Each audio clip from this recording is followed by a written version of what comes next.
Genesis 16. Now Sarai, Abram's wife, bore him no children. She had a handmaid, an Egyptian, whose name was Hagar. Sarai said to Abram, "See now, the Lord has restrained me from bearing. Please go in to my handmaid. It may be that I will obtain children by her." Abram listened to the voice of Sarai.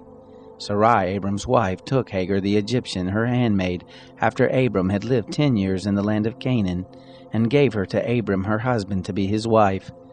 He went in to Hagar, and she conceived. When she saw that she had conceived, her mistress was despised in her eyes. Sarai said to Abram, "This wrong is your fault. I gave my handmaid into your bosom, and when she saw that she had conceived, I was despised in her eyes. The Lord judge between me and you." But Abram said to Sarai, "Behold, your maid is in your hand. Do to her whatever is good in your eyes." Sarai dealt harshly with her, and she fled from her face.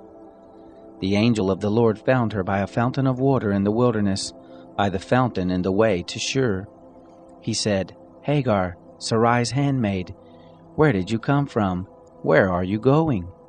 She said, "I am fleeing from the face of my mistress Sarai." The angel of the Lord said to her, "Return to your mistress and submit yourself under her hands." The angel of the Lord said to her, "I will greatly multiply your seed, and they will not be numbered for multitude." The angel of the Lord said to her, "Behold, you are with child, and will bear a son. You shall call his name Ishmael, because the Lord has heard your affliction. He will be like a wild donkey among men. His hand will be against every man, and every man's hand against him. He will live opposite all of his brothers." She called the name of the Lord, who spoke to her, "You are a God who sees." For she said, "Have I even stayed alive after seeing him?" Therefore the well was called Beer Lahai Roi. Behold, it is between Kadesh and Bered.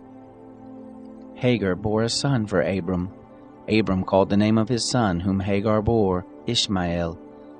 Abram was 86 years old when Hagar bore Ishmael to Abram.